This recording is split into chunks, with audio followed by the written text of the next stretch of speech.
Este es un tema que tiene que ver con modificación o reorganización genética de los organismos. Entonces, partimos del hecho de que la recombinación genética es una forma de reorganización natural que tienen los organismos en su genoma para generar nuevos genotipos.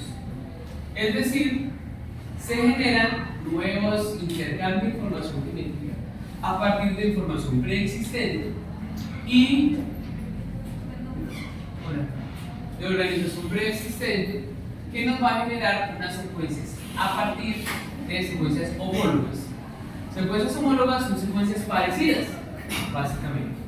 Entonces la recombinación genética es otra forma de las múltiples que existen que permite aumentar la variabilidad entre los organismos. Somos organismos de reproducción sexual, dioicos, y eso nos da la posibilidad de generar un montón de combinaciones que nos hace más susceptibles a adaptarnos. La recombinación no solo ocurre en los organismos que tenemos reproducción sexual, sino que también es una herramienta que tienen organismos como bacterias y virus que lo utilizan como mecanismos para poder mezclarse con las secuencias de sus hospederos, por ejemplo, y eso les va a permitir supervivencia.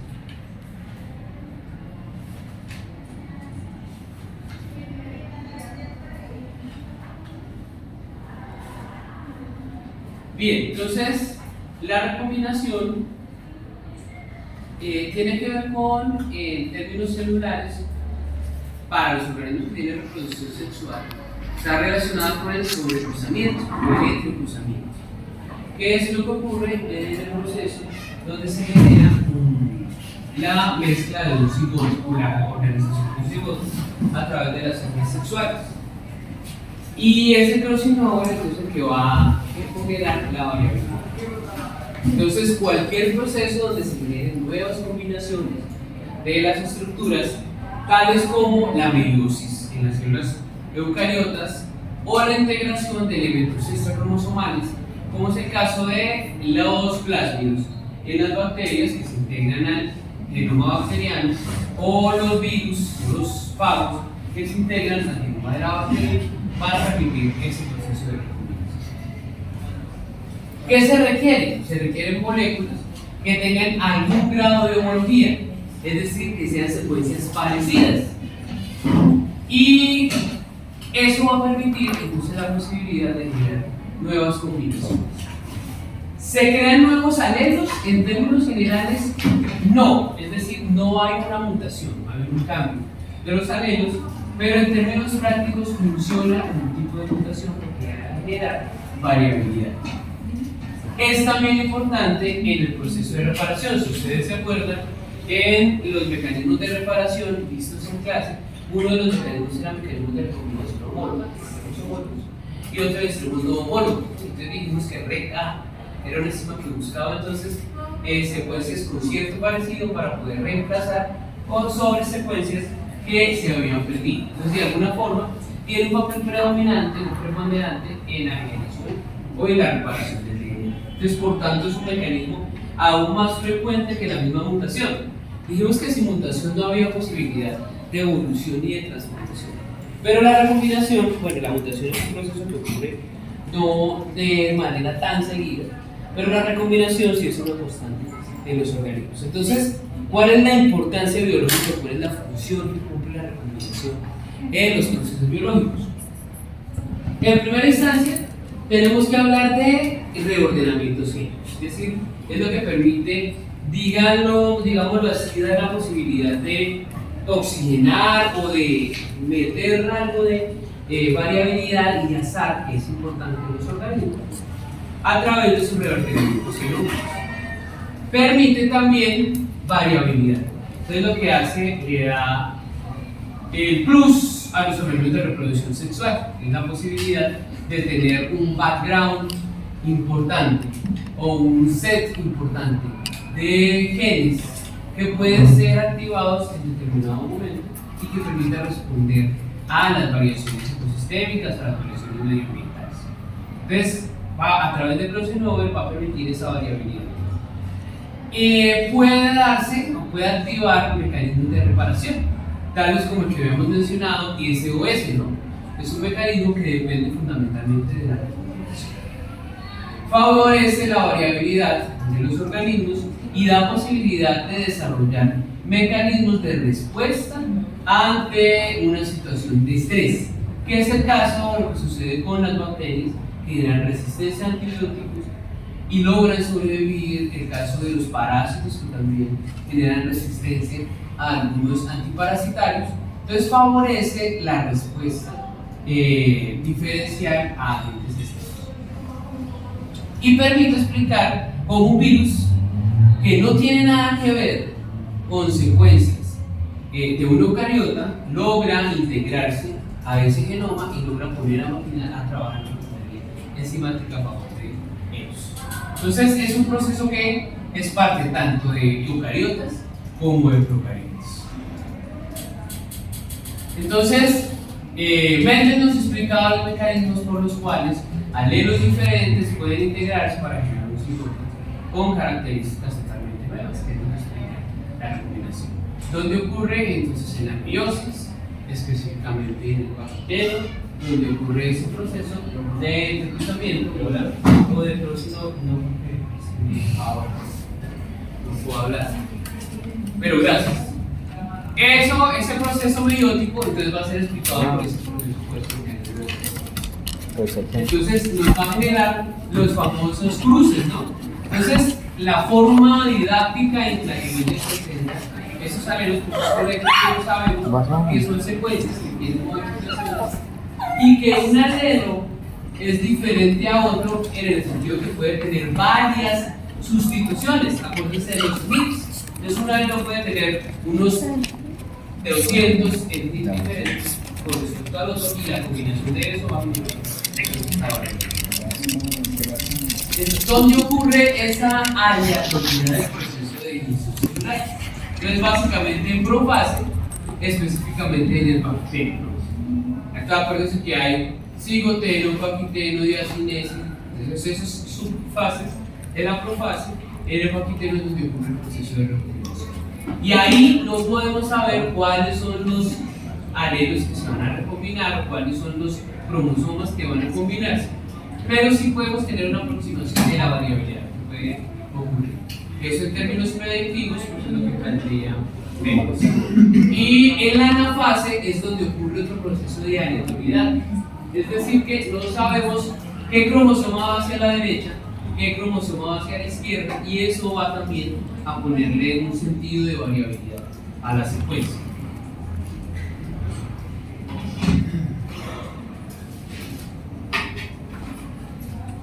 Entonces, se han desarrollado diferentes explicaciones o mecanismos para explicar el proceso de recombinación.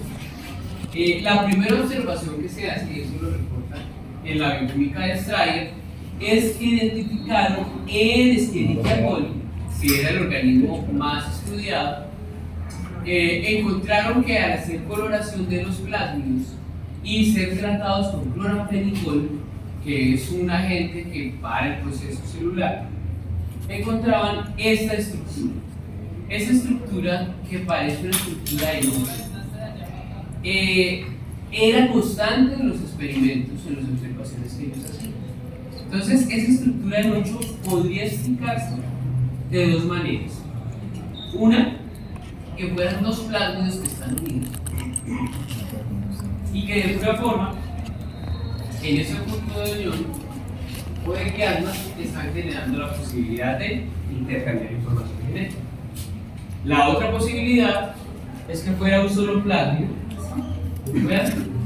que está superpuesto sobre sí mismo, y eso tendría un significado totalmente diferente y totalmente nuevo para el proceso de. Entonces, las dos posibles explicaciones fueron probadas a nivel de laboratorio. ¿Cómo hicieron? Pues usaron enzimas de restricción. Ya nosotros sabemos que las enzimas de restricción cortan los fragmentos en un momento específico en secuencias palindrómicas, ¿no? Entonces, identificaron una enzima de restricción llamada EcoR1. La enzima de restricción EcoR1 corta en un solo sitio los plásmidos de Escherichia coli en una secuencia palindrómica como la que aparece ahí reportada, GACCC.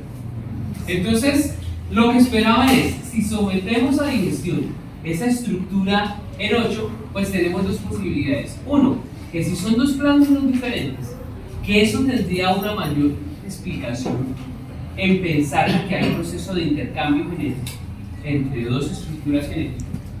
Pues lo que veríamos es que corten dos lados y por tanto cuando se desarme la estructura veríamos una estructura en X, porque se cortan dos extremos.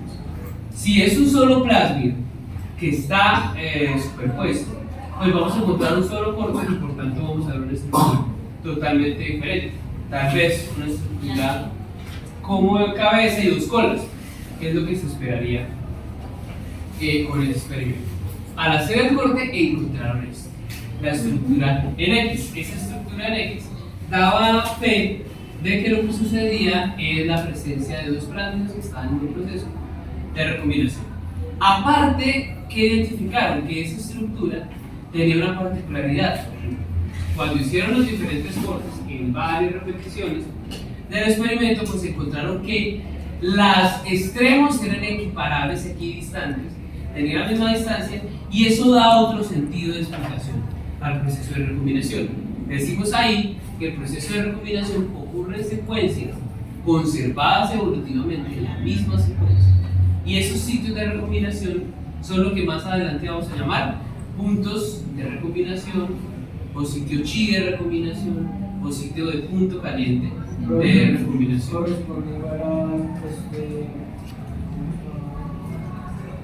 Bueno, como la teoría del modelo de Holiday. Holiday es la forma teórica en la que se explica cómo se da el proceso, pero sí tiene que ver.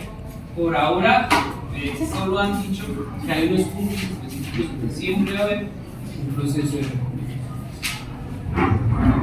Bueno, entonces esa región es una región homóloga, es decir, que es conservada evolutivamente y que permite entonces hacer el proceso de combinación de átomos. Bueno, Michelson y Weigel hacen otro experimento en el 61 para tratar de explicar ese fenómeno de recombinación, probar ese fenómeno de recombinación. ¿Qué hacen ellos? Entonces utilizaron radiomarcaje, nitrógeno 15. ¿Alguien leyó algo de ese experimento? Bueno, ¿qué hicieron? Usaron unas estirpes, llamémoslas así, víricas, de virus que han sido caracterizados teóricamente y han sido identificados cuál es su composición genómica. Entonces, aquí vemos que dicen virus pesados, heavy, y virus livianos, light. Entonces, tenemos virus pesados y virus livianos. ¿Qué hicieron ellos? Ya sabían cómo era su constitución génica. En este caso, está mostrando que los pesados tienen unos genes que vamos a llamar ABC. Y los livianos tienen unos genes que también vamos a llamar ABC, pero los vamos a diferenciar porque tienen una minúscula. Sí. Entonces serían alelos diferentes. ¿Sí? Si alguien conoce el experimento, pues se mete ahí tratando de explicar. Profe, no sé si es que no sé si lo estoy confundiendo con otro experimento o con otro año también. ¿Cuál? En el cual son pues eso, digamos que hacían como el cultivo en un medio donde las bacterias solo podían acceder al nitrógeno 15 y pues otros que solo podían acceder al nitrógeno 14, en el cual pues eso lo sometieron a una centrífuga, ¿no?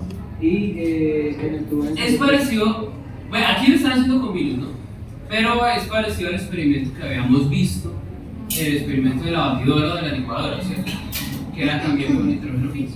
Pues el principio es el mismo, solo que aquí, allá querían probar que el DNA es el material genético, aquí quieren probar que hay proceso de recombinación. Entonces, ¿qué sucede? Ponemos a crecer los virus en una bacteria y hacemos el proceso, dejamos a 37 grados para que esos virus hagan su proceso de meter su material genético y hacer el proceso que ellos hacen normalmente para poder generar índices celulares. ¿Qué hicieron? Interrumpieron el proceso e inmediatamente centrifugaron. Se esperaba que cuando estamos hablando de fagos pesados es porque tienen nitrógeno 15. Los fagos livianos tienen nitrógeno 14, ¿cierto? Eso significa que si centrifugamos en una matriz de cloruro de cesio, como ya se han hecho en otros experimentos, lo que vamos a encontrar, o esperaríamos encontrar, es dos bandas. Una banda arriba, que es la que tiene nitrógeno 14, que es la liviana, y una banda abajo, que es la que tiene nitrógeno 15. Pero lo que ellos encontraron fue múltiples bandas en diferente ubicación en la matriz de cloruro de cesio. ¿Eso qué significa? O que se fragmentó el DNA, o definitivamente lo que ellos intentaron demostrar, que había un proceso en el que cadenas que tenían solo nitrógeno pesado empezaron a tener parches de nitrógeno 15, y las de nitrógeno 15 parches de nitrógeno 14. ¿Y eso cómo se explica? Porque en algún punto hubo un proceso de recombinación donde hubo un intercambio de arenas, y por tanto, si hicieran la explicación teórica se vería así. Por ejemplo, la de arriba, la banda de arriba, los fagos livianos, que serían todas las minúsculas. La banda siguiente va a tener dos minúsculas y una mayúscula. A veces minúscula y C mayúscula. La siguiente, A minúscula, B mayúscula y C minúscula. Y así sucesivamente diferentes puntos recombinados que iban a permitir ubicaciones diferenciales en el perfil de matriz de cloruro de cesio. Entonces, con eso sientan las bases del proceso de recombinación. El autor o el libro nos habla de tres importantes clases de recombinación: recombinación homóloga, recombinación específica de ciclo y transposición de DNA. Y vamos a abordar de manera general esos tres tipos de recombinación. ¿Qué es la recombinación homóloga? Acá dice que requiere grandes regiones de homología, o sea, que se parezcan, ¿no? Las regiones, que haya homología para que se pueda dar en cuanto a la recombinación homóloga, pues a comparación de las otras recombinaciones. Ok, entonces necesitamos un porcentaje Alto. de homología. Recombinación específica de sitio.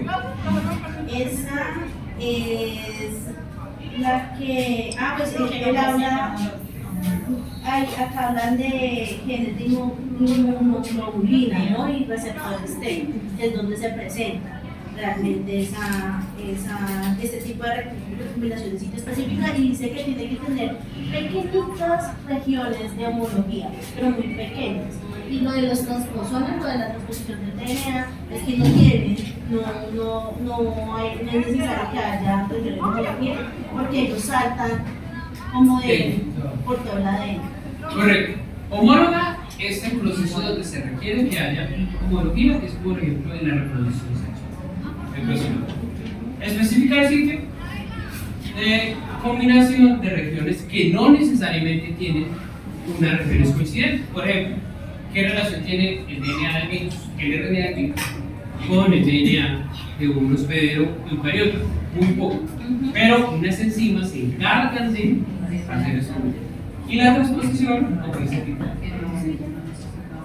no necesita homología porque simplemente va a saltar de un lado a otro, así haya o no coincidencia.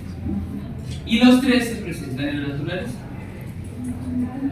Entonces la recombinación homóloga está determinada por lo que planteaban acá, que es el modelo de Holliday, ¿no? ¿Qué dice el modelo de Holliday? ¿Quién fue Holliday? Pues el modelo lo que propone es como pues la forma en la que se va a distribuir el ADN después de recombinarlo. Allá en la parte aparece como una forma de cruz.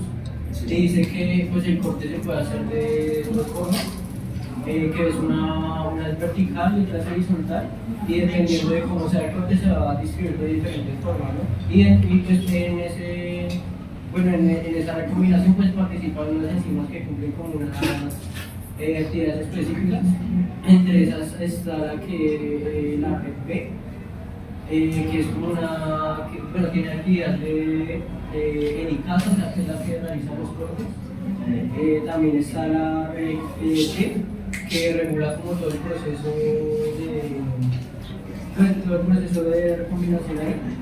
Y está la REC-A, que es como la que une las hebras. También actúan otras que son las RUP-A, que esas generan como, o sea, se unen con otras enzimas para formar como complejos, para poder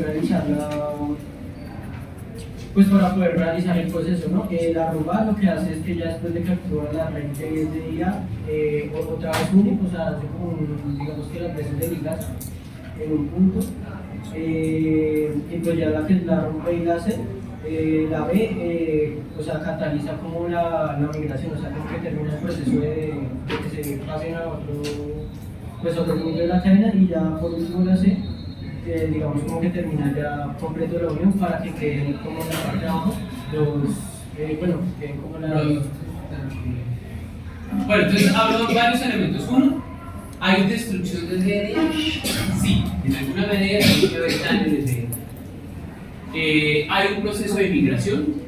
Tiene que haber un proceso de migración, una invasión de unas cadenas. ¿Tita? Bueno, él empieza explicando primero que, pues él dice como que lo más importante es empezar a diferenciar qué son las cromátides hermanas y qué son los cromosomas homólogos, ¿sí? Él dice que teniendo eso claro, pues es más fácil entender el modelo. Luego pues habla de las tétradas, ¿no? Entonces que son ya los par de homólogos íntimamente unidos, y él dice que pues eso pasa como en el paquetero de la profase 1 de la meiosis 1, ¿sí? Además de eso, pues él habla también de la conformación del heterodúplex, ¿sí? El heterodúplex es precisamente eso que ustedes ven allá, que es ya la unión del ADN del cromosoma homólogo que está arriba con el cromosoma de abajo, el cromosoma homólogo. Entonces, esa región es la región heterodúplex, que es la que empieza a avanzar, ¿sí? ¿Para qué? Para que se empiece pues a unir este ADN con este ADN, ¿sí? Entonces él dice, ahí habla de la conformación de la forma chi, que es esa que vemos acá, ¿sí? Y que cómo se resoluciona esto, que es esta es la resolución del intermediario de Holiday, ¿no? Que es que o hay un corte vertical o hay un corte horizontal, ¿sí? Cuando hay un corte horizontal no se forman recombinantes. Cuando hay un corte vertical, que es el que vemos aquí, las flechitas moradas,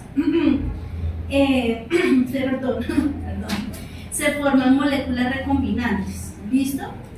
Y ya más adelante lo que habla el compañero, ¿no? Entonces ellos empiezan a ver, pues ellos dicen que pues el modelo más fácil para ver todo esto eran las bacterias. Entonces ahí ya reconocieron las enzimas, entonces ya la parte de la enzimología de la recombinación homóloga. Entonces está la red BCD, que es la que hablaba el compañero, que tiene la actividad helicasa, desarrolla el ADN, y cuando se encuentra la secuencia chi, que es la secuencia que nos hablaba el profe, que es GST, GGT, GG, entonces ahí corta la hebra dejando el sustrato de reconocimiento para la red A, ¿listo? Luego en la red A se une al ADN simple, o sea, ya esa es la que reconoce la hebra simple, ¿no? Ya cuando está cortada, y promueve la invasión de una hebra a la otra molécula, ¿sí? Ella es la que promueve que haya ese cruce. Luego viene la RUP-AB, que es el complejo enzimático helicasa, que promueve la migración de las ramas, que eso ya es la formación como tal del heterodúplex. Y por último tenemos la RUP-C, que es la resolvasa, que es el complejo enzimático con función endonucleasa, que promueve la ruptura y unión de las moléculas de ADN del intermediario Holiday. Determina, o sea, ya determina y ya prácticamente es la que forma ya la molécula recombinante. ¿Listo? Y ya.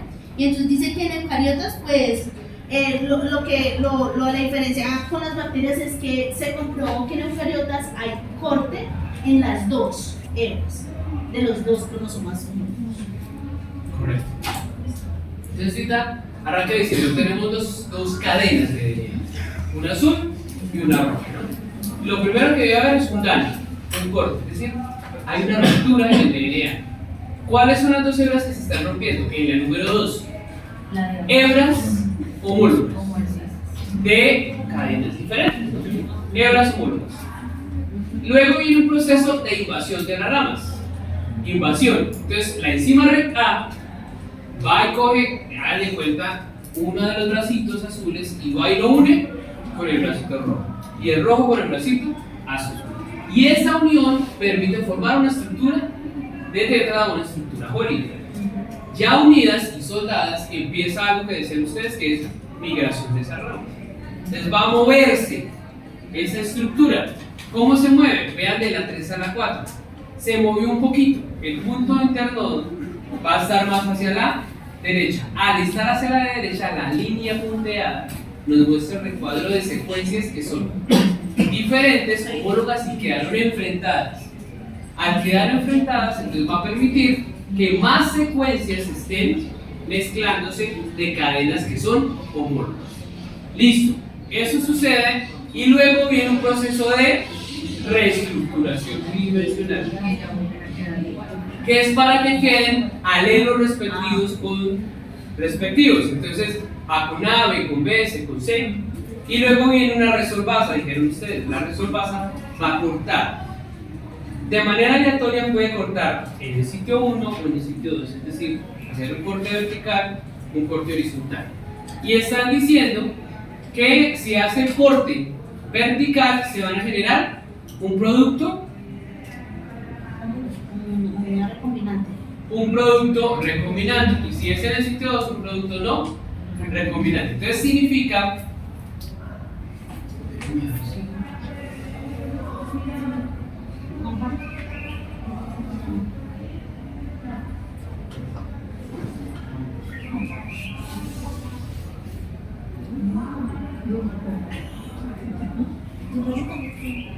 listo.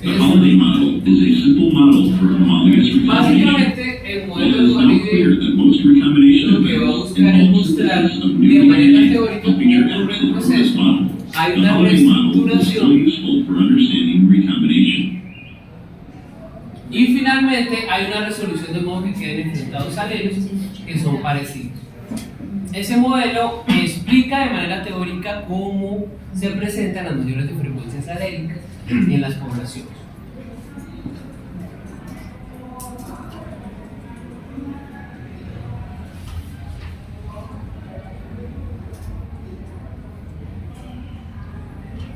Bien, entonces arrancamos con dos cadenas de DNA, como dijeron ustedes, que son homólogas, tienen cierto grado de homología.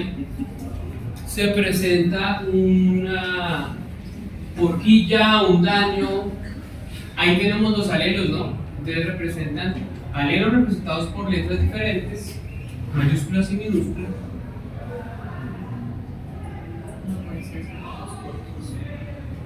Hay un nick o daño en la estructura núclea, que es lo que también sucede, por ejemplo, cuando hay daños en las células bicatenarias, uno de los daños que vimos por ultravioleta, por diferentes mecanismos. Hay una invasión. Una vez que hay el daño, se conectan las dos células homólogas y se forma la estructura de Holliday.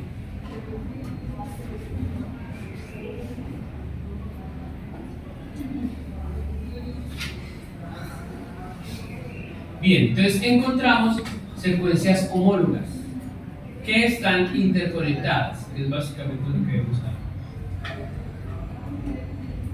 Posteriormente, las enzimas, el complejo, va a permitir que migren esos puntos de ramificación. Entonces nos va a quedar enfrentado la rosada con el negro, la gris con la roja. Entre más migre, más posibilidad de que se recombinen alelos. Y esa recombinación alélica es la que va a generar variabilidad en los organismos. Múltiples alelos se están recombinando.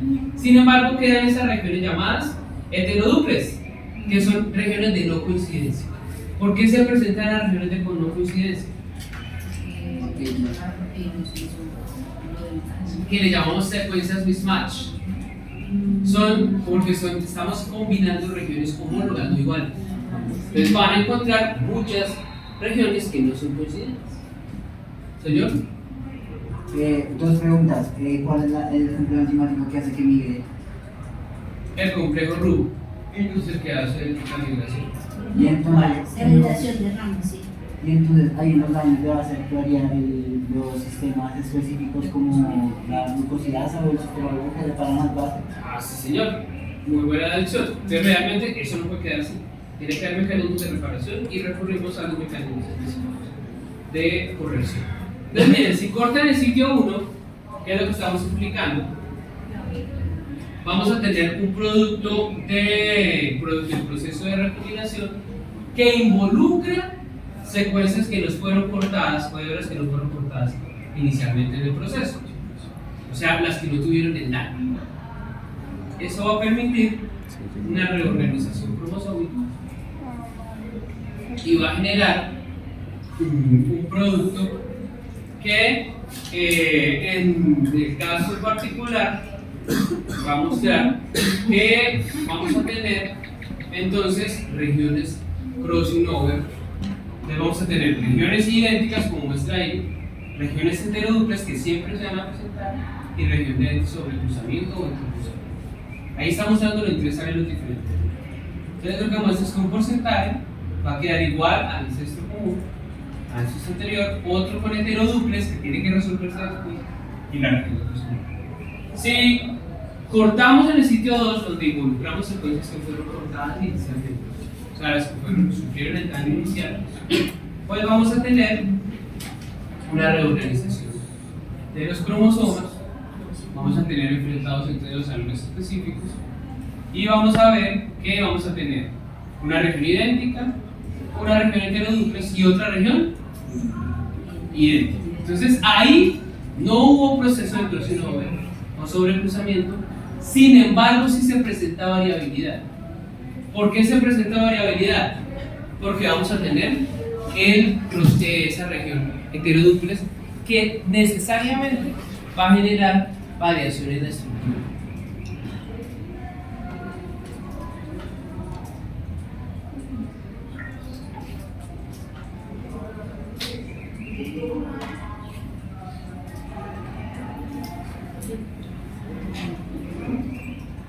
Profe, yo tengo una pregunta.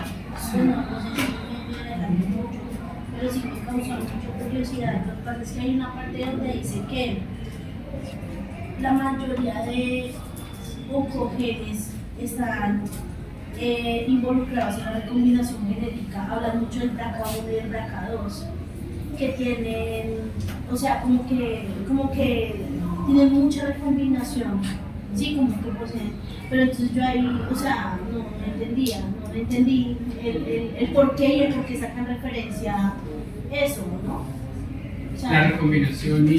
sí, algo así como que eran genes, o sea, como que, pues yo traté de profundizar un poquito y busqué y había una parte en otro libro donde presentaban una tabla de todos los genes como involucrados, en eucariotas involucrados en la recombinación genética, la recombinación homóloga. Y ahí hablaban, entonces, o sea, decían como ustedes se pueden dar cuenta, muchos de los genes están implicados en el cáncer, ¿sí? O sea, como que son como oncogenes. Entonces, pues ahí yo decía, bueno. Digamos que muchos, lo que pasa es que los células cancerígenas pues han perdido un proceso de control y ese proceso de control de regulación pues implica que la mayoría de los mecanismos que favorecen lo que llamamos selección positiva están implicados ahí, es decir, cualquier posibilidad que le dé mayor eficiencia a la célula con respecto a sus vecinas no enfermas, pues se va a activar. Dentro de los procesos están los procesos de recombinación. REC-A es una enzima muy utilizada por esas células para poder activar mecanismos alternos para poder crecer más rápido, invadir más rápido, poder subsistir más. Entonces, todos esos mecanismos de recombinación se favorecen por encima de los que ocurren en las células habituales. Entonces, digamos que todas esas rutas se activan para poder generar una respuesta más fácil y más eficiente. Entre más variabilidad tengan esas células, más selección positiva van a tener y mayor posibilidad de subsistir. De alguna forma es una activación general de todas las rutas de respuesta celular. Entonces, yo creo que iría más por ese sentido de supervivencia celular.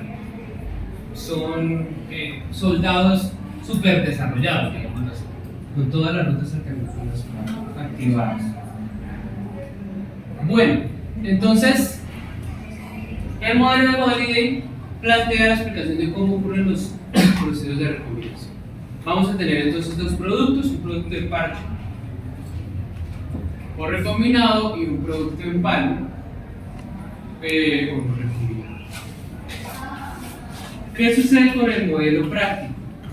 Este es un modelo teórico. El modelo práctico es cómo se explica el proceso de recombinación a nivel de naturaleza y es básicamente con lo que plantean ahí mecanismos de reparación de control mecánicos. ¿Cierto? Entonces ahí ya dicen, esos realmente se presentan en la naturaleza cuando se presentan daños.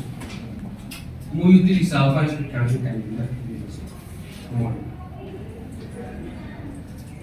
Entonces, en el modelo de ruptura anticatenaria estamos hablando de que ya el daño no ocurre en hebras homólogas, sino en cromátides hermanas. ¿Qué es lo que vemos al principio en esa imagen? Ya el daño no es una y una de una cadena y otra de otra cadena, sino las dos hebras, que es lo que realmente es más común en la naturaleza.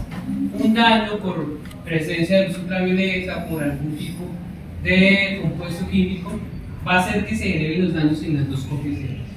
¿Qué van a hacer?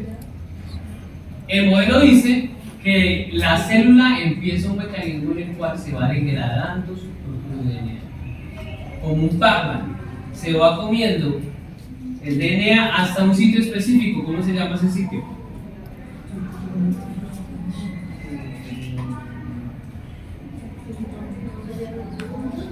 Es un sitio chi de recombinación, una secuencia específica hasta donde se puede llegar. Entonces vean que de la imagen empiezan a perderse secuencias, quedan huecos. ¿Qué sucede después? Hay una invasión.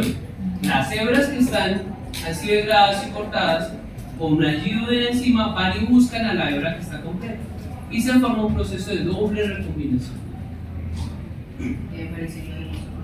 ¿Cómo? ¿De los qué? El modelo de Holiday. Viene la estructura de Holiday y luego hay una resolución.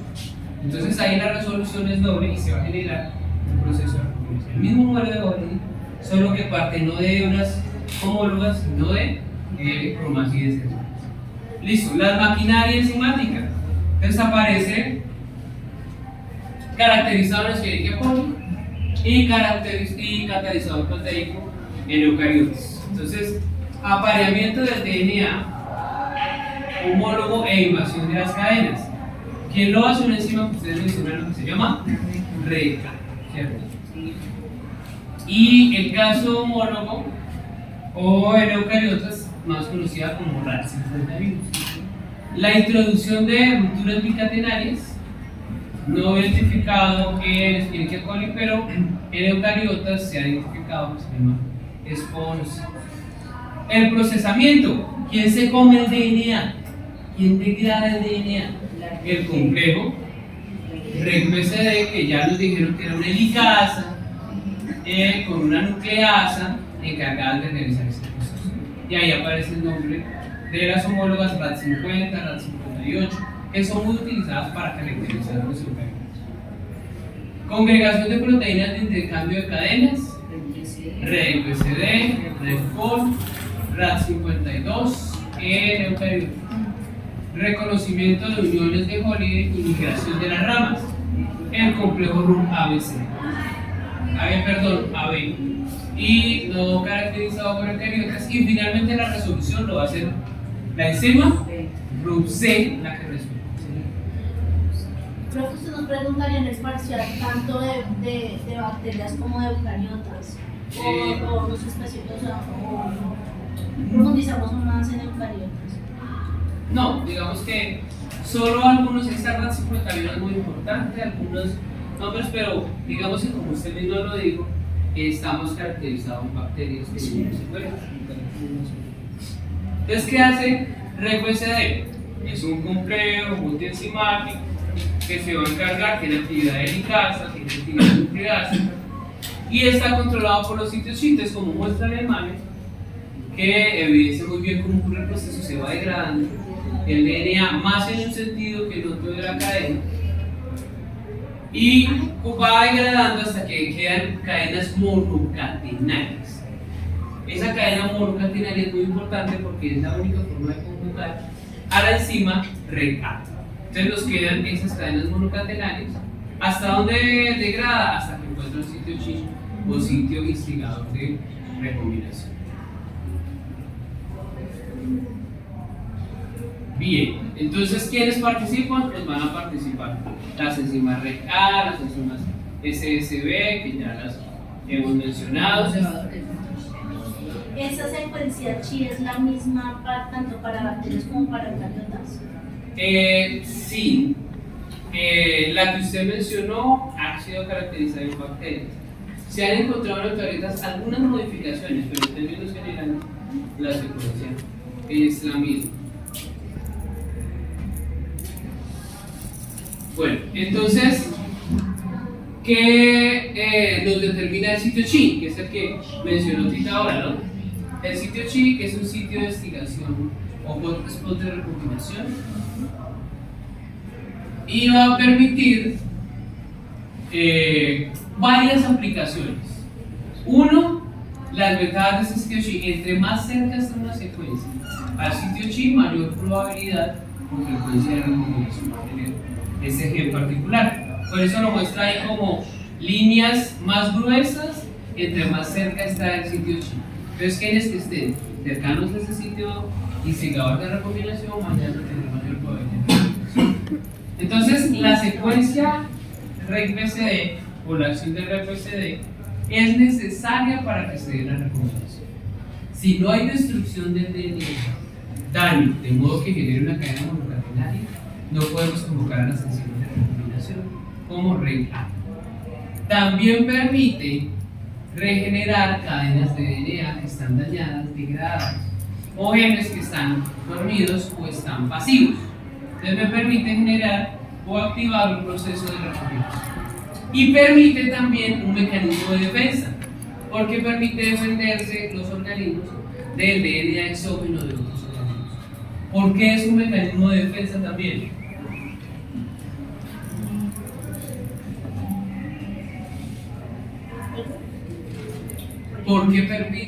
Porque es un mecanismo, la acción de REC-VCD es un mecanismo de defensa contra patógenos.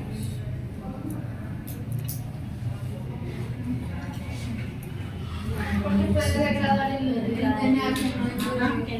Exacto, se activa un proceso de recombinación. Como no hay sitios CHI reconocidos por la bacteria, entonces va a degradar y degrada todo lo que no reconoce como propio. Entonces degrada también secuencias de organismos que son patógenos en el caso de los fagos comunes.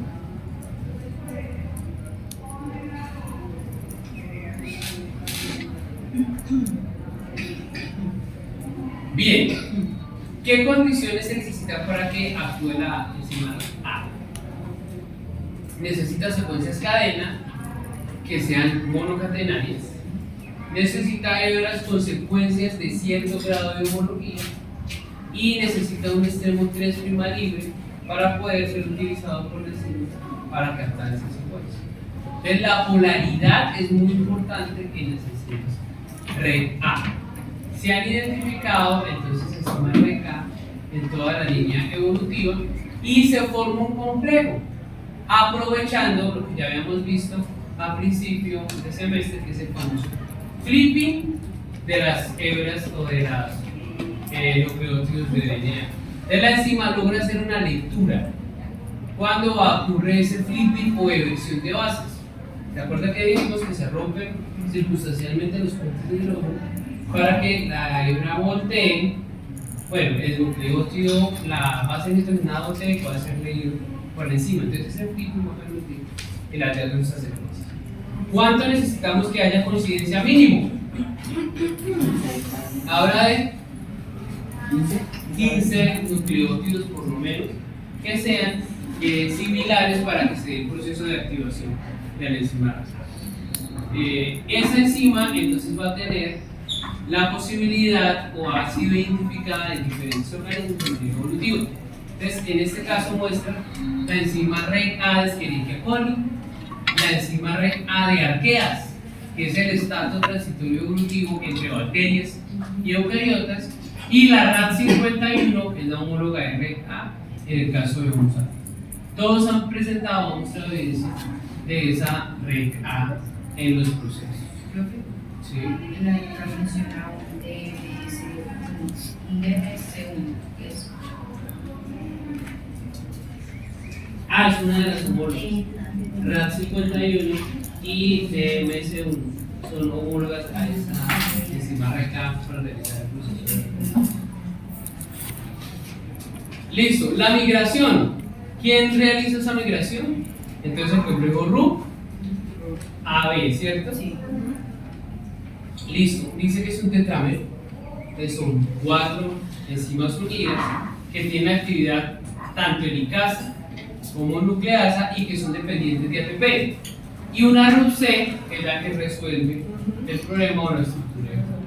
Eso va a permitir el desplazamiento y migración de las ramas hasta donde también determinado por esta función. Y finalmente, una enzima resolvasa que tiene una secuencia específica rica en guaninas y citosinas va a permitir el reconocimiento de las secuencias y resolver la estructura. Si hacemos un comparativo entre 3 modelos de recombinación, el modelo de Holiday, el modelo de Michelson Reading, que no los mencionamos, pero es uno de los que plantea o explica la variabilidad, y el modelo de ruptura y reparación de doble cadena o estructuras bicatenarias, pues encontramos ahí la gran variabilidad de secuencias. ¿Por qué se plantean esos modelos? ¿Por qué no solo nos quedamos con Holiday? Porque cuando se hace en la caracterización de los organismos encontramos que hay frecuencias alélicas muy diferentes. No todas responden al modelo 9331 de Bender, sino que se presentan ciertas frecuencias diferentes. La única forma de explicar esas frecuencias diferenciales en los organismos y en las poblaciones es por diferentes modelos de recombinación que expliquen esa variabilidad. Entonces el modelo Holiday que plantea corte en hebras homólogas, mientras que Michelson Reading plantea un solo corte en una hebra.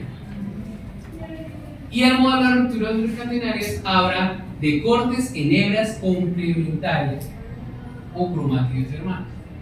Y ahí pues varía el proceso. Entonces hay mayor frecuencia de recombinación donde se presentan rupturas bicatenarias porque es un modelo doble, mientras que en el modelo Holiday es un modelo sencillo. De ahí para adelante viene el mismo mecanismo: formación de heteroduples, reparación de los heteroduples, y ocurre algo que llamamos conversión génica. ¿Y la conversión génica qué es? Esas regiones heteroduples que quedaron porque la no coincidencia de nucleótidos, esas regiones deben ser reparadas, como dijeron ustedes, a través de mecanismos de reparación, y ahí necesariamente va a haber un proceso de conversión, isomerización y luego resolución. Otra cosa que diferencia las de rupturas bicatenarias es que ya se habla de una variabilidad por una síntesis reparadora. Entonces, ¿se acuerdan que las enzimas comen el DNA y generan un fragmento perdido? Ese fragmento debe ser reparado con una ADN polimerasa. Y en ese modelo de rupturas bicatenarias, la polimerasa lo que hace es reparar, pero repara basado en una hebra molde diferente a la original, y eso va a generar conversión. Va a generar una nueva estructura genética, una variabilidad. Tengo una pregunta. De esos modelos, ¿hay uno que está correcto o los 3 pueden funcionar? No, los 3 funcionan.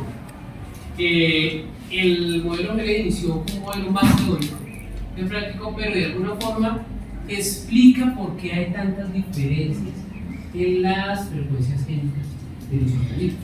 No siempre se espera 9331, es el ideal. O sea, ¿se presentan los tres? Sí, se pueden presentar. Se van a presentar los tres. Se pueden presentar. Y eso explica variabilidad, porque hay un modelo que es 224, 9331. El ideal sería si no hubiera variabilidad, si todas las especies, la población fuera homogénea, si no hubiera eventos al azar, si una población palmíctica, como diríamos en evolución, pues ahí se presenta el modelo que dijo Gregorio Mendel. Pero eso no ocurre en la naturaleza, no explica lo que sucede con las enfermedades, no explica la variabilidad. Entonces, por eso surgieron esos otros modelos para explicar el fenómeno.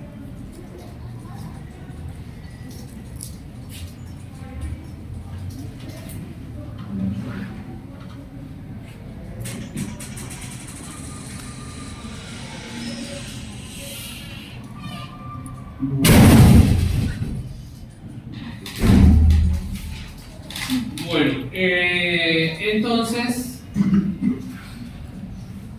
de alguna forma, ¿qué utilidad tiene el proceso de recombinación? Una de las aplicaciones es que los errores que ocurren en el proceso de recombinación explican no solo la meiosis incorrecta, ¿no? Esa meiosis incorrecta sería por la imposibilidad de... Acuérdense que para que haya organización de los cromosomas, en la célula debe haber unos puntos oquiales, unos puntos de coincidencia. Cuando hay errores en el proceso de recombinación, no va a haber un emparejamiento correcto. Y por tanto, cuando vaya a haber segregación de los cromosomas en el proceso de meiosis, pues van a generar esos errores que aparecen aquí. Una disyunción incorrecta o no disyunción correcta de los cromosomas en el momento de la división celular en alguna de las etapas de la meiosis, meiosis 1 o meiosis 2, va a generar entonces esos fenómenos que explicarían, por ejemplo, el síndrome de Down. ¿Por qué en el proceso de división quedaron 3 y 1? ¿Señor? Trisomía de Down, Klinefelter y otros de los mecanismos o de mutaciones que ya vemos están relacionados con la evolución de esos cromosomas. En el caso de los eucariotas, pues nos hablan de enzimas muy similares, Isaac Expo 11, que va a permitir introducir selectividad en ciertos sitios relacionados con los sitios Shin y va a utilizar un mecanismo de ruptura de los enlaces fosfodiester resellado para realizar el proceso de recombinación.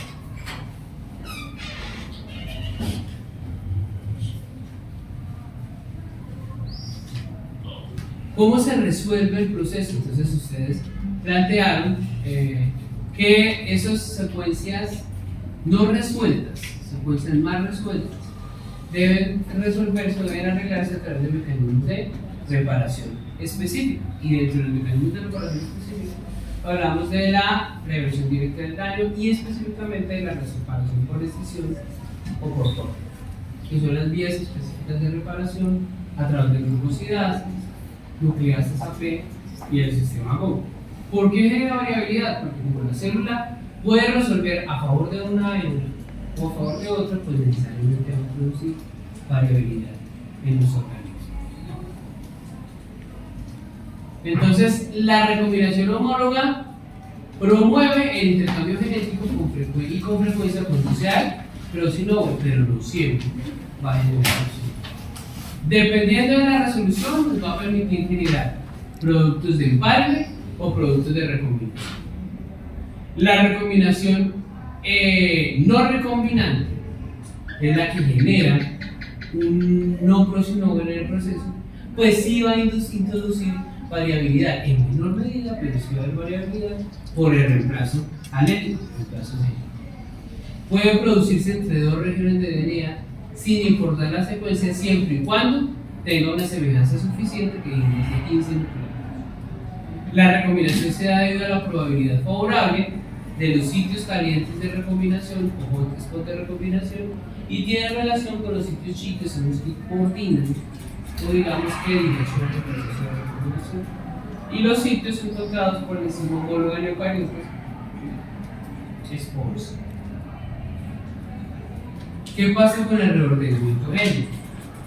Entonces aquí, el reordenamiento génico está determinado por los genes alcalines y por los recombinación específica de sitio. Entonces, el reordenamiento está determinado por unas enzimas que llamamos recombinasas. Las recombinasas son las encargadas de favorecer el proceso de recombinación entre regiones que no tienen coincidencia.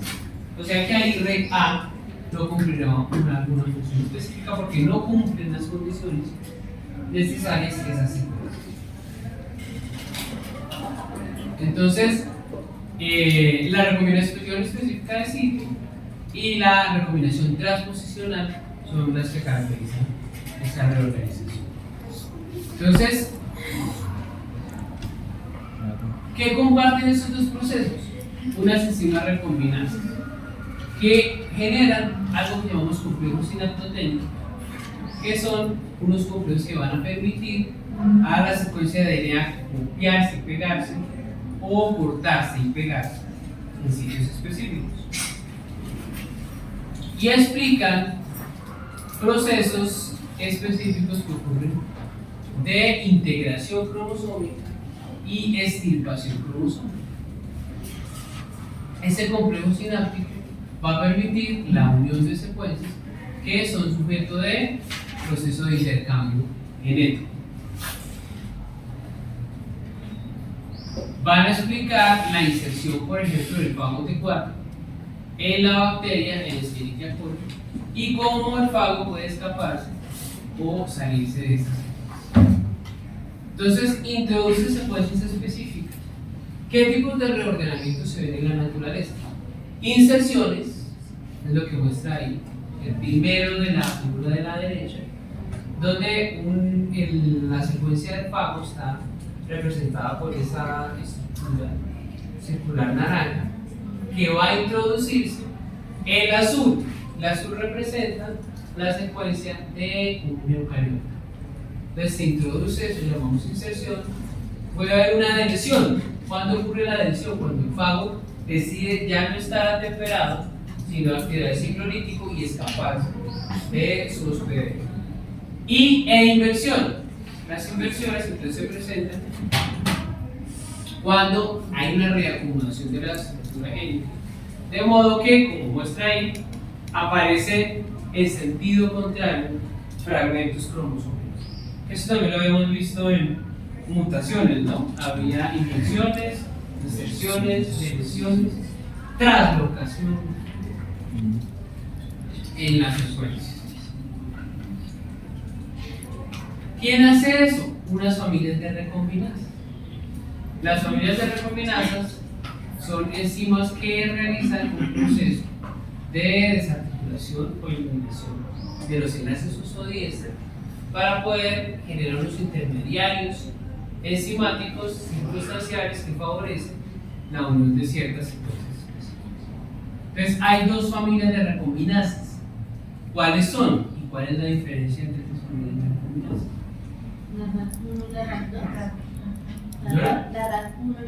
RAC1 es una enzima de recombinasa. CRE es otra de las enzimas de recombinasa. Pero son dos tipos. Serin y tirosina. Serin porque tiene un fragmento catalítico, va a ser serina, y tirosina recombinasa porque el fragmento catalítico está compuesto por un aminoácido que se llama tirosina. ¿Cuál es la diferencia entre las dos? La diferencia está determinada por el mecanismo. Que la serina ocurre en un solo proceso y la otra no, solo que la serina ocurre en un solo proceso y de una rápida y específica.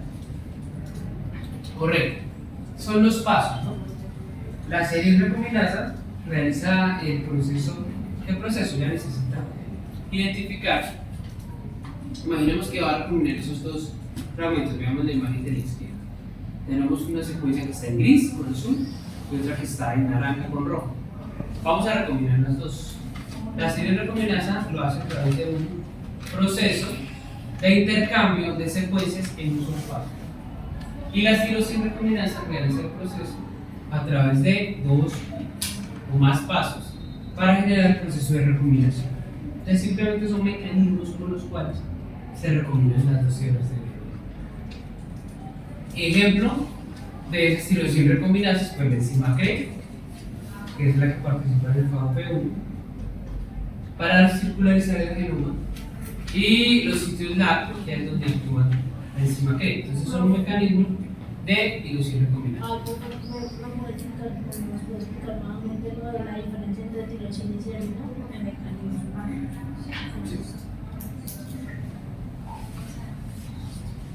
Bueno, lo que sucede, el mecanismo de escisión es el aminoácido. Acuérdense que los aminoácidos lo que buscan es desestabilizar los enlaces fosfodiésteros. ¿Cómo generamos eso? Tenemos un oxígeno que es ionizado, y al ionizar ese oxígeno, pues va a volverse reactivo y va a chocar contra los enlaces fosfodiésteros. Entonces lo que sucede es un proceso de, digamos que desestabilización de la molécula.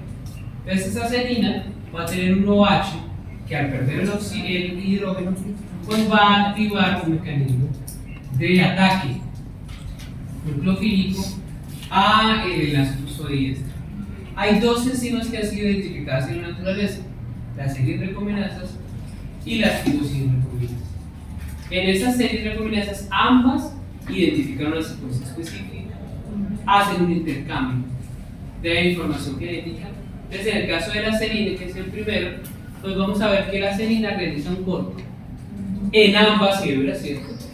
Y hace un intercambio de secuencias en menos pasos enzimáticos, de una manera más parsimoniosa, para poder generar la combinación. Es decir, el cruce que hay entre la figura 2 y la figura 3 es a través de un paso molecular y va a permitir la combinación de ambas hebras en un solo paso. Mientras que las tirosina recombinasas lo van a hacer en 2 pasos. Uno primero es la generación o el cruce entre la hebra 1 y la hebra 1 de la otra cadena, y posteriormente, con mayores pasos enzimales y con mayor gasto energético, va a hacer ese proceso de formación de ese nuevo enlace. Eso va a aumentar el tiempo, pero va a generar mayor especificidad en el proceso y menor riesgo de error en la recombinación.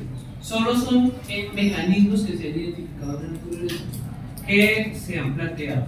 Esas tirosina recombinasas son muy frecuentes en la naturaleza en el caso de los fagos. Es el ejemplo que ponen ahí, que es el bacteriofago P1, que a través de tirosina recombinasa hace el proceso de combinación de sus células en sus sitios específicos de reconocimiento de la enzima Cre, que es una enzima práctica. Entonces, si hablamos un poco de las funciones biológicas de esa recombinación específica de sitios donde se ve, pues tenemos que hablar necesariamente de la inserción del fago en la célula huésped, de la alteración de genes específicos, genes alternativos, el mantenimiento, duplicación, recombinación de DNA circular, en el caso de cuando ocurre el proceso de recombinación entre bacterias, que es poco común. Un caso es cuando hay transferencia horizontal de genes entre organismos evolutivamente cercanos, y cuando se presenta, por ejemplo, intercambio plasmídico, donde ocurre un episoma y el plásmido se lleva un fragmento de DNA. Entonces ahí hablamos de recombinación. Y procesos complejos donde participan proteínas arquitecturales, que son las que facilitan el proceso de recombinación. Si esta es una imagen que nos muestra la bioquímica, la biología molecular del gen, donde muestra la cantidad de enzimas que participan en el proceso de recombinación. Si pensamos que esa estructura circular naranja representa el DNA del fago, pues vamos a ver que tiene un montón de enzimas o de sitios específicos. Es decir, el fago no es tan sencillo como pensamos, sino que tiene toda una maquinaria enzimática que robustece ese proceso de recombinación. Y ese tubito, digamos que azul, representa solo un fragmento de toda la estructura cromosómica de una bacteria.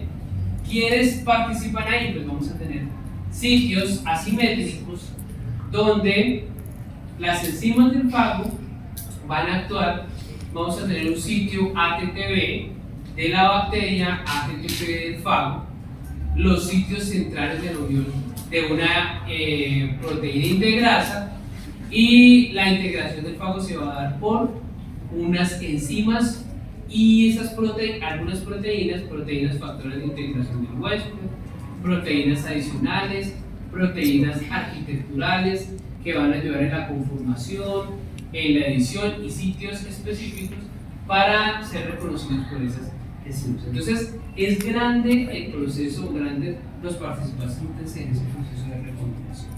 Todas, en su gran mayoría, todas aportadas por las proteínas del fago, es decir, por las proteínas del fago para facilitar ese proceso.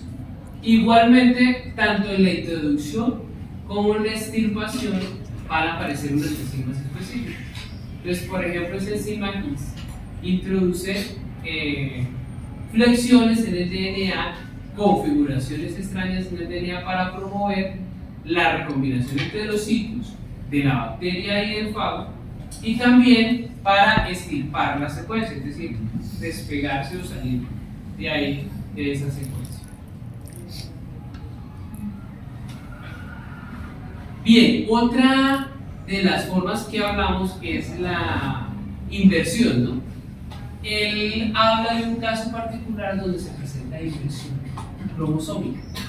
¿Recuerdan el caso que plantea ahí con la flagelina y con la enzima Salmonella typhimurium? ¿Qué es eso de inversión?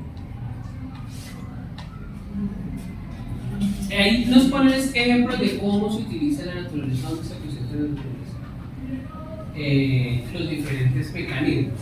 ¿Cuáles? Inserciones, deleciones, inversiones. ¿Qué sucede con la inversión? Entonces, resulta que en la naturaleza, una de las formas que tienen los microorganismos para lograr sobrevivir a los eventos de intervención del sistema inmune es básicamente los mecanismos de modificación o reorganización. Se ha conocido que en el caso de tripanosomas, parásitos tripanosomáticos en enfermedad de sueño, en la enfermedad de Chagas, en términos generales utilizan mecanismos para modificarse y poder responder. ¿Esos son los llamados rearreglos de las regiones? Los famosos rearreglos de las secuencias cromosómicas. Entonces, van a reconocer los anticuerpos. Sí, correcto. Entonces, evadir la acción de los anticuerpos. Un ejemplo muy eficiente es lo que ocurre con salmonella. El mecanismo de defensa para reconocer la salmonella es a través de los flagelos. Entonces, las enzimas encargadas de reconocer esas bacterias y eliminarlas lo hacen a través de los componentes de las membranas celulares de los flagelos. Entonces, nos muestra un ejemplo como una reorganización puede evadir el sistema inmune. Y se muestra en la primera imagen que aparece como un tubito con flechas, ¿no? Entonces tenemos unos genes específicos. Ese FIJB, FIJA son genes que expresan una proteína específica en la salmonella. Entonces activan la flagelina, una enzima que permite el movimiento y la generación de ATP suficiente para todo ese movimiento en la bacteria. ¿Qué sucede? Vamos a ver que aparece, dice activado, segmento invertible, va a aparecer un gen específico, una B que representa el promotor, y de ahí para adelante FIJB, FIJA. ¿Qué expresa todo ese conjunto? Es lo que llamamos un operón, es decir, una secuencia de DNA que tiene una región controladora, una región promotora y unos genes que se van a expresar. Para que se dé la expresión génica, no solo se necesitan los genes solitos no sirven, tiene que haber una secuencia de DNA antes, que es la región operadora, una secuencia de DNA antes, que es la región promotora. La región promotora, si ustedes se recuerdan un poquito de la transcripción, es donde se usa la RNA polimerasa para que se inicie el proceso de transcripción y luego viene el proceso de traducción. Lo que muestra ahí es que el promotor está hacia la derecha. Es decir, ¿cómo? No, antes de los genes. El promotor ¿Dónde sería está la la P? P. La P, con la flechita mirando hacia la derecha. Entonces el promotor está hacia la derecha, por tanto se favorece que F, J y B y A se expresen. ¿Qué se está expresando ahí? Dos proteínas diferentes. Dos genes, perdón. Se están expresando dos genes para la generación de dos proteínas diferentes. La flagelina H2 y un represor de la flagelina H2. ¿Qué sucede con la flagelina H2? Entonces se activa la flagelina H2, se produce la energía y movimiento a nivel celular, que es lo que necesita la bacteria, y reprime la flagelina H1 que no se necesita. Pero ahí es donde viene el sistema inmune y reconoce la presencia de esa flagelina, ese receptor de membrana de proteína, y entonces ataca y elimina la bacteria. ¿Qué hace la bacteria? Hace un proceso de desactivación de la flagelina H2 y activación de la flagelina H1, es decir, hay una inversión. Entonces vean que de la imagen 1 a la imagen 2, el promotor queda mirando hacia la izquierda. Por tanto, no se activa el FIB-B y FIB-A. Entonces, se activa los genes contrarios. No se queda la bacteria ese movimiento porque no va a dejar de producir flagelina, solo que produce una flagelina distinta, que es la flagelina correcto para que no sea reconocida por el sistema inmune y poder seguir existiendo. Entonces ya se activa lo contrario, represor de la flagelina H2 y activador de la flagelina H1 para poder responder de manera diferencial a las condiciones. Entonces, es un ejemplo, está mostrando ejemplos de cómo responde la bacteria ante el estrés. Entonces, si digamos, no estuviera regulado,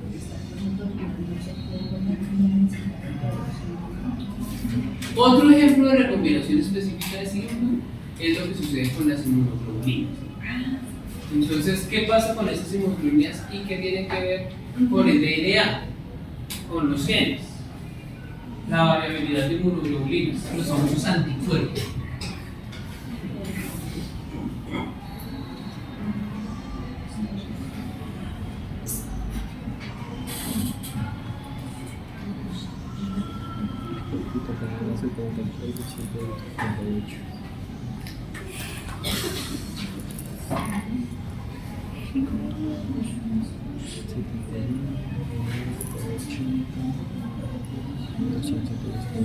Faltan 60 diapositivas.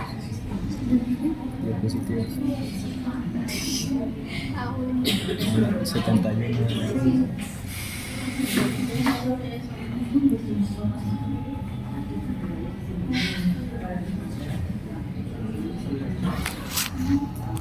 Para ello, uno de sus mecanismos son los linfocitos B y los anticuerpos que estos producen. Un linfocito B es un tipo de leucocito o glóbulo blanco de la sangre.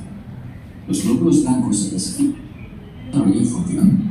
En particular, los linfocitos B pertenecen al linaje linfoide, junto con los linfocitos T y linfocitos NK. La función principal de los linfocitos B es producir anticuerpos. Un anticuerpo, o también inmunoglobulina, es una proteína fabricada por los linfocitos B y secretada en el plasma. Su función es detectar elementos extraños para nuestro cuerpo y así marcarlos y activar el sistema inmune sobre ellos. Los anticuerpos consisten en dos cadenas pesadas y dos cadenas ligeras unidas por enlaces covalentes de sulfuro. Ambas cadenas tienen una región variable y una región constante. La región variable se encarga de unir moléculas que forman parte de un patógeno, que denominaremos antígenos. La región variable es diferente en cada anticuerpo, lo que permite detectar una gran variedad de antígenos. En cambio, la región constante es una región común en todos los anticuerpos, cuya función es activar el sistema inmune. Los linfocitos B expresan el gen de la inmunoglobulina de dos formas, soluble y anclada a la membrana. La versión soluble se secreta y es conocida como anticuerpo. A pesar de ser la forma más conocida, solo la fabrican los linfocitos B completamente desarrollados y activos. La segunda versión, anclada a la membrana, la expresan todos los linfocitos B maduros sin necesidad de estar activos. A esta versión la conocemos como receptor de células B o BCR, porque informa a los linfocitos del contacto con un antígeno. La parte intracelular del BCR es pequeña y necesita las proteínas accesorias IgA e IgB para transmitir información. Estas tienen motivos ITA, basados en tirosina, que se activan en respuesta a la unión antígeno-BCR. Pero hay infinidad de patógenos diferentes. ¿Cómo conseguimos producir tal diversidad de anticuerpos? La respuesta está en nuestro genoma, y en concreto en los genes de las inmunoglobulinas. Por ejemplo, nuestro gen de la cadena pesada contiene las regiones variable y constante. La región variable está formada por los segmentos V, P y J. A pesar de solo necesitar un segmento de cada, en el ADN de una célula madre hay 40 segmentos V, 25 segmentos D y 6 segmentos J. Durante la maduración, cada linfocito elige un segmento al azar, eliminando los otros y obteniendo una combinación única. Según la combinación de su inmunoglobulina, cada linfocito B detectará un antígeno u otro. Denominamos a este proceso de combinar segmentos VDJ simplemente recombinación VDJ. De esta forma, podremos producir un inmenso repertorio de anticuerpos diferentes. La vida de los linfocitos B se divide en las etapas de maduración y activación. La maduración es el proceso de desarrollo de una célula madre al linfocito B. Tras madurar, la activación es la respuesta de ese linfocito B al encontrar su antígeno. La maduración ocurre en el interior de los huesos. Los linfocitos B se originan a partir de las células hematopoyéticas de la médula ósea. Las diferentes etapas son progenitor multipotente, precursor linfoide común, célula pro-B, célula pre-B y finalmente linfocito B. Este proceso termina con la migración de los linfocitos a los tejidos linfáticos periféricos, que son los ganglios linfáticos y el bazo. Las células pro-B son las primeras en empezar a sintetizar el receptor BCR, haciendo la recombinación VDJ de su cadena pesada.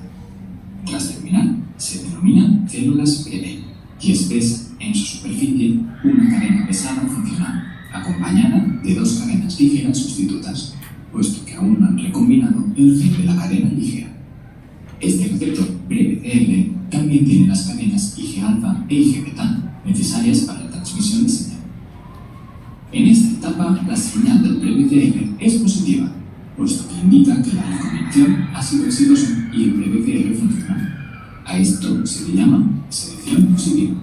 Las células con un pre-BCR funcional sobreviven y aquellas con errores se eliminan por apoptosis. Existen células pre-B grandes y pequeñas. Esto es porque al principio la señal del pre-BCR resulta en una intensa proliferación y aumento de tamaño, lo que genera las células pre-B grandes.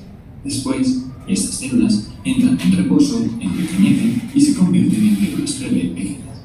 Tras formar un clon de células con la misma cadena pesada, las células pre-B pequeñas hacen la recombinación VJ de la cadena ligera, cada una de forma diferente. Al terminar, producen en su superficie un BCR funcional y con especificidad única, convirtiéndose en linfocitos B inmaduros. En esta etapa, dentro de la médula ósea, una señal intensa del BCR es negativa, puesto que está reaccionando con antígenos propios del huésped o autoantígenos. A esto se le denomina selección negativa. Los linfocitos B inmaduros que detectan autoantígenos de la médula ósea se eliminan. Gracias a esto, se consigue un estado de tolerancia central, en el que la población de linfocitos B no reacciona contra nuestras propias células. Los linfocitos B correctos, que no reaccionan contra ningún autoantígeno, terminan de madurar y expresan el BCR en forma de IgD e IgM de membrana, convirtiéndose en linfocitos B maduros en reposo. Estos salen de la médula ósea para migrar a los tejidos linfáticos secundarios, como el bazo o los ganglios linfáticos. ¿Será? Bueno, entonces de alguna forma participa en varios momentos de la maduración de los linfocitos B, el proceso de recombinación entre las cadenas pesadas como las cadenas livianas, y finalmente un proceso de regulación o feedback negativo para facilitar o garantizar que el mismo sistema no genera acciones contra el cuerpo. Entonces, la recombinación muy importante también para generar entonces la variabilidad. en ese sistema de recombinación BDJ, ¿cuántas posibilidades tiene de B? ¿Cuántos fragmentos diferentes tiene? Era 20, Hablo de 20 y algo. 40, 25, 25 y 6. Y 6. 40, 25 y 6. Entonces, así como con el DNA tenemos 4 estructuras, ahí con el timina y citosina se generan un sinnúmero de posibilidades de recombinación. Igualmente, el proceso del sistema BDJ en las cadenas pesadas a través de ese. ¿Y eso en cuánto tiempo ocurre? O sea, para que identifique, no sé, el montaje no. Eso se haga de cuenta como cuando se hace el splicing en la maduración del RNA, ¿no?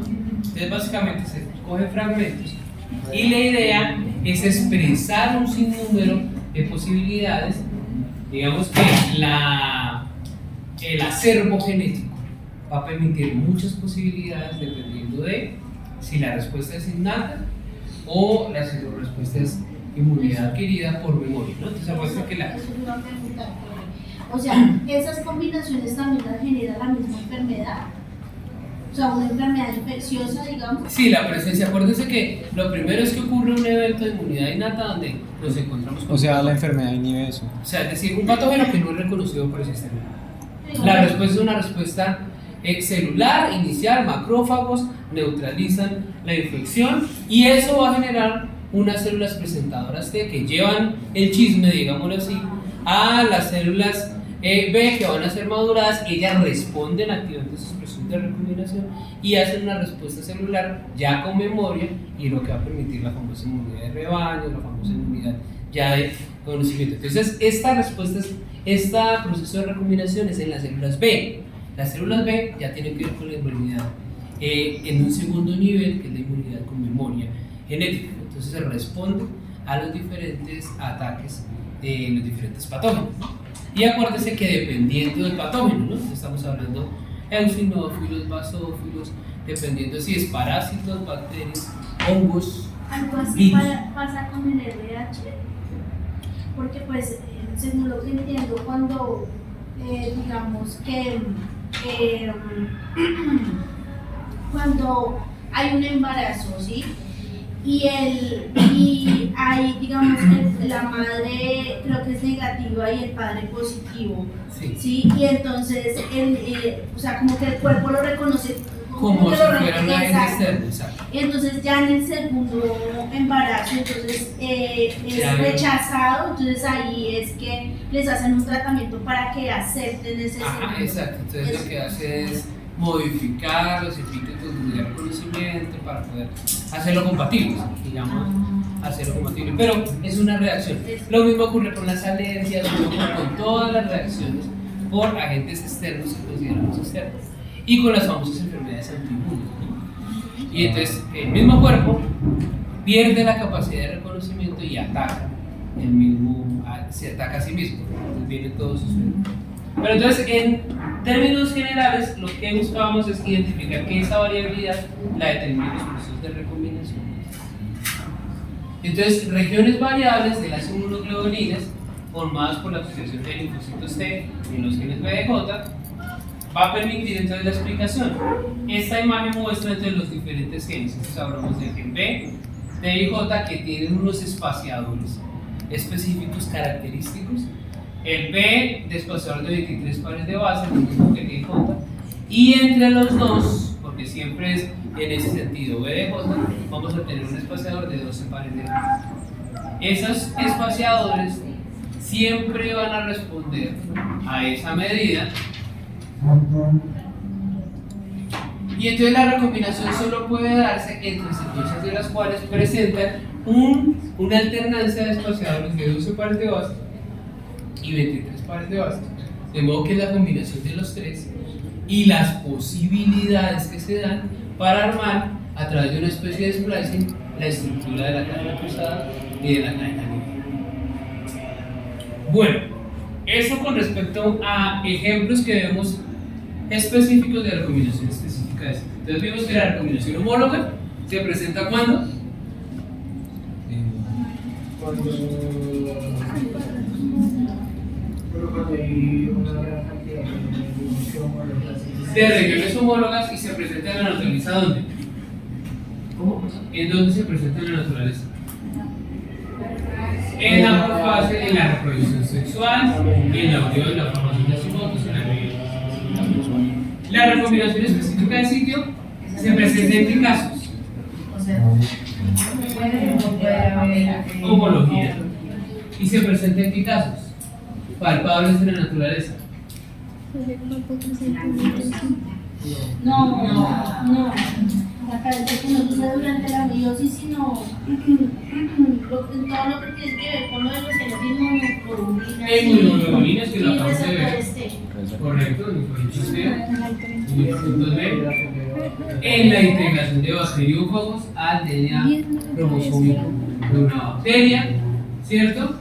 En la extirpación de esos fragmentos, lo vemos en mecanismos de respuesta a invasión de las bacterias, por ejemplo la inversión, vimos un ejemplo de cómo la bacteria evade. Bien, una vez que se da el proceso de recombinación, una de las partes de las copias habla de los mecanismos por los cuales se transfiere la información entre bacterias. Eso responde a por qué ocurre el mecanismo de resistencia bacteriana, por ejemplo. Entonces aparecen 4 mecanismos que muy posiblemente los pudieron mencionar en biología celular: transformación, conjugación, distribución y transducción. ¿Sí? Correcto. Entonces, recordemos, ¿qué es la transformación bacteriana?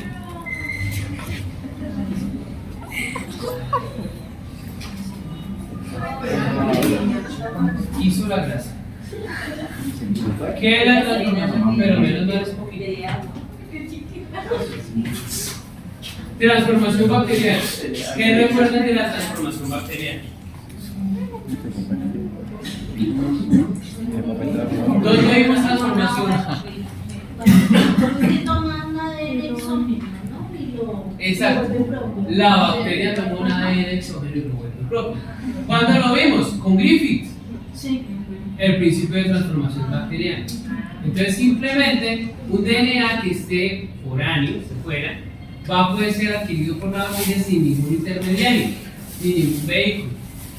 Es integrado a través de mecanismos de recombinación que ya vimos, por recombinación específica de sí, y se integra ese fragmento de DNA y posteriormente expresa a la bacteria esa secuencia.